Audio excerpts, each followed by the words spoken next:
আল্লাহ তাআলা সূরা বনী ইসরাঈলের প্রথম আয়াতে যে মিরাজের ঘটনা উল্লেখ করেছেন, সে আয়াতের প্রথম শব্দটা কি? সুবহান। সুবহানাল্লাযী আসরা বিআবদিহি লাইলান।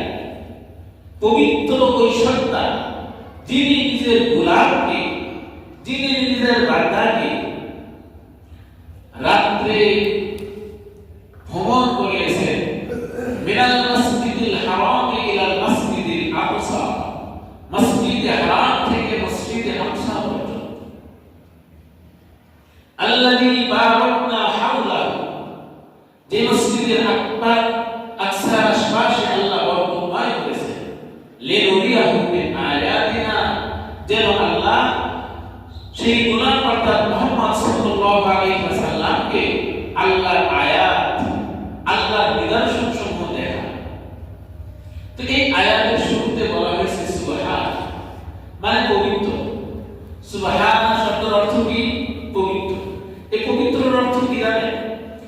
আমাদের গায়ে রক্ত থাকে নাপাক, আমাদের গায়ে পেশাবের নাপাক থাকে, অনেক সময় কাপড় লেগে যায়, অনেক সময় বাথরুমের নাপাক থাকে, রক্ত পুঁজে গুলো নাপাক। এই নাপাক থেকে পাক হওয়ার নাম পবিত্র না। আল্লাহ তাআলা এই পবিত্রতা বোঝাননি। আল্লাহ তাআলা কোন পবিত্রতার কথা বুঝাইছেন? বলেন যে আল্লাহ তাআলা সকল অক্ষমতার থেকে আল্লাহ পবিত্র, যেটা আমাদের কাছে অসম্ভব, যেটা করতে আমরা অক্ষম। আল্লাহর কাছে কোনো অক্ষম নাই। আল্লাহ সকল অক্ষমতার থেকে পবিত্র।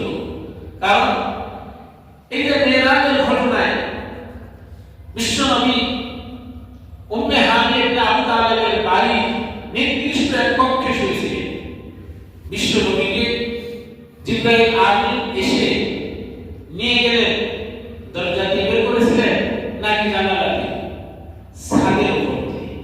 ছাদের উপর দিয়ে বের করলেন, কুদরতিভাবে ছাদ ফাঁকা হয়ে গেল। বিশ্বনবীকে নিয়ে সর্বশ্রেষ্ঠ ফেরেশতার নাম হলো জিবরিল। জিবরিল ফেরেশতা বিশ্বনবীকে নিয়ে ছাদের উপর দিয়ে উঠে কিছু সময় পরে আবার ছাদটা ভেসে গেল। আমাদের কাছে প্রশ্ন, যে ছাদ ফাঁকা হয়ে যাবে